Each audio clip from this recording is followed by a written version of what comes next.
Hello everyone, today in this video we are going to walk through how to set up V2RayN on Windows 11. So first head over to the official V2RayN GitHub repository. There you'll find the latest version of application. The link is given in the description down. So yeah, scroll down to the assets section of the desired edition and then you need to pick the operating system's zip. For us, we have Windows here, so we are going to go with the Windows 64-bit zip according to the system. And once it's downloaded, you just have to extract the folder directly to your C drive. No installation is required. It's a portable standalone application. So after extracting, you just have to go to the folder, right click with admin privileges, and that's it. So the extraction is done. We need to open it through the C drive and then we can make it work. All right, so the extraction is done.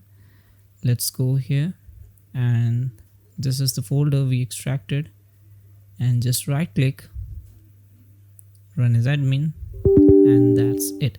So this will launch the V2RayN interface, and importing a configuration is very simple. You can get free or premium configuration from various websites. For this demo, I'll use a VLESS Austria server that is available on free server configuration site. So we're just going to go there. So first you can see my IP address is according to my current region, and if we want to change, we have to put the import configuration here.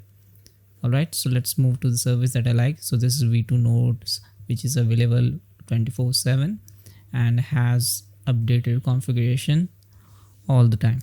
So let's go with this one. I prefer this one most because it gives me quite a decent speed every time. So we are going to pick this. So this is the configuration file. You just have to copy here and then you need to paste it in. For that, you just have to go to the navigation system tray, just right click on the icon, go to import share links from clipboard, and it's gonna take it by itself. Okay, so the blue line means it is set as default because there is not any other configuration mentioned.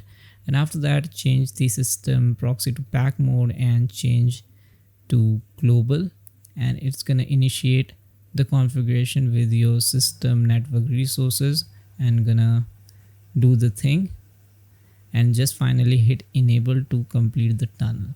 If you're doing this for the first time, it's gonna ask you to allow through the firewall, but once you do that, it's not gonna ask you over to do the same. Once it's done, you can see it's connected with the MS mentioned.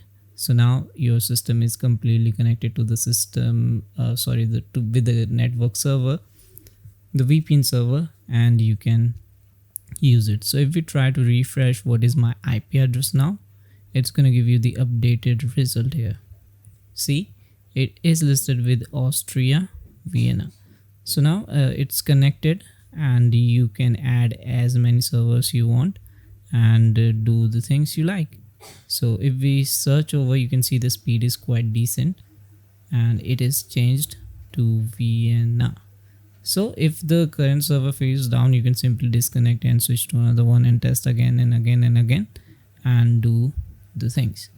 To remove this, you first have to stop the tunnel, and then you can right click here to remove this configuration, or you can add new one. It's gonna create the list with this V2RayN, and then you can pick your or switch to the desired configuration file.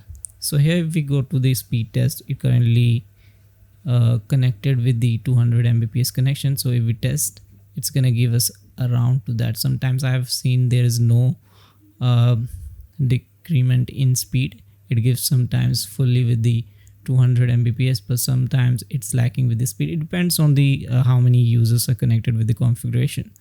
Okay, so again, if you feel it's slowing down, you can change and connect. So yeah, that's it. It's super simple. If you found this helpful, don't forget to like, share and subscribe.